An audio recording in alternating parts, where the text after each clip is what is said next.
नमस्कार दर्शक बंधु आसंतु बुली जिबा खंडगिरी तत्सहित खंडगिरी रे थिबा प्रसिद्ध परम वैष्णवी माँ बारभुजा को दर्शन करने को जेमिति भूली न जिबा।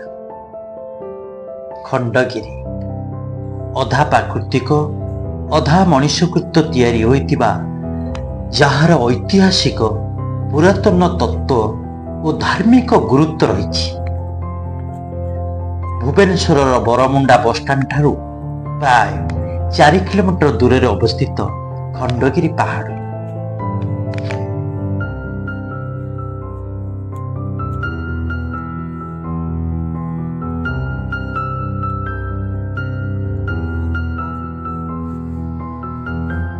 खंडगिरी पहाड़र अपर पार्श्व उदयगिरी अवस्थित।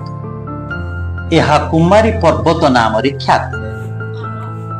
खंडगिरी रे 15टी गुंफा थिबा बेले उदयगिरी रे 18टी गुंफा रही। गुंफा निकटरे माँ बारभुजा देवींकर मंदिर रही। सम्राट खारवेलंकर प्रसिद्ध हाथी गुंफा रही, जहाँ प्राचीन ओडिशा संपर्क रे एक गुरुत्वपूर्ण ऐतिहासिक उपादान। खंडगिरी रे तत्व गुंफा 1, तत्व गुंफा 2, अनंत गुंफा, तेंतुली गुंफा, खंडगिरी गुंफा, ध्यान गुंफा, नवमुनि गुंफा, बारभुजी गुंफा, त्रिशूल गुंफा, अंबिका गुंफा, लटालेंदु केशरी गुंफा,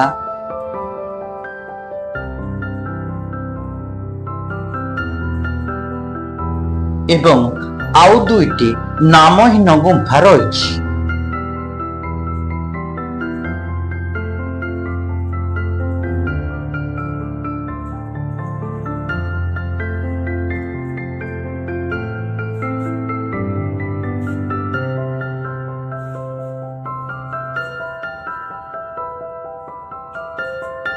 गुफा मानकरे खोदेई काम अधिक आकर्षण और चित्ताकर्षक देखा जाए।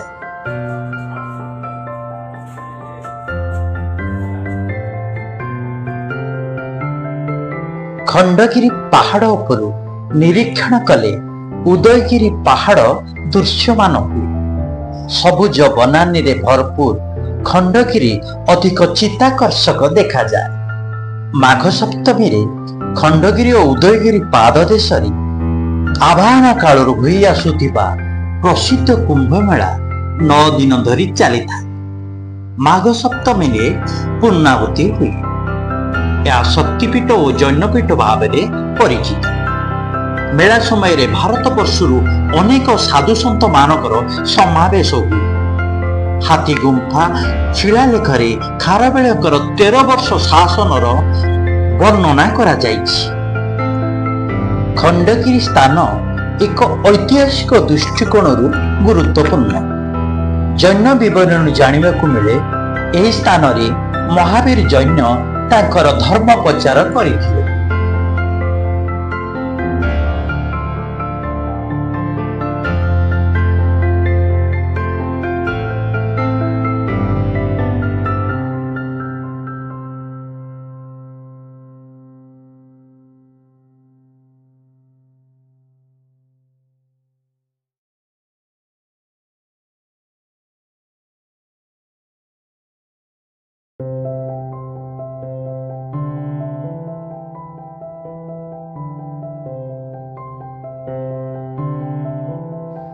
पहाड़र अनेक स्थान रे खोदेई हेथिबा लिपि स्पष्ट बारी ही पड़ुछि।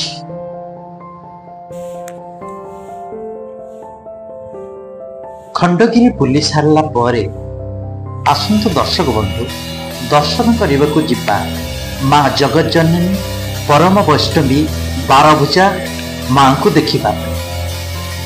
तांकर महिमा और प्रतिष्ठा संपर्क रे किछि जानिबा।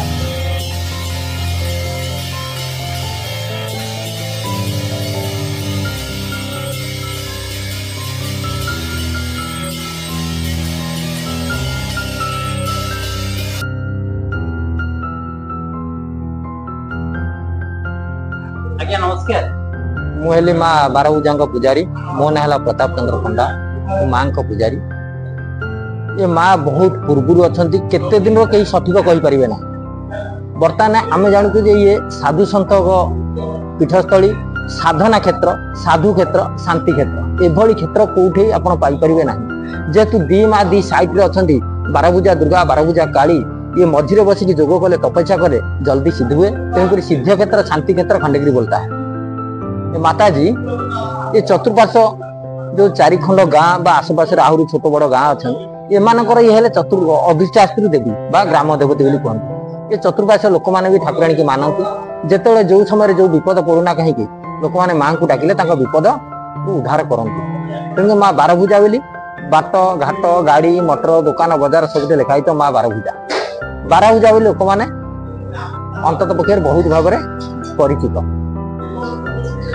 माँ कौ काल रही भी सत्य कहीं ना कि आम जानूँ माँ बारभुजा काली माँ गोटे बड़ यात्रा हुए माघ कुंभ मेला तापर गोटे हुए आपणकर चैत्र मासरे जोटा बासंतिक दुर्गा पूजा कहुए तापर भाद्रव मासरे गोटे हुए सोनिया राधाअष्टमी सोनिया आ गोटे हुए आपणकर दशहरा जोटा कि सप्तमी ठारू दशहरा पर्यटन ये माँ छोट बड़ आहरी बहुत पर्व रही बहुत पर्वाणी रही बहुत पालन करा भारत एवं भारत बाहर बहुत साधु सत मैंने आसी माघ मासरे कुंभ मेला जोग दियंती माँ पीठस्थली रही माँ पाद देश रही ध्यान तपस्या करती माँ सिद्ध देवी एवं परम वैष्णवी ये कौन प्रकार आमिषर कौन प्रकार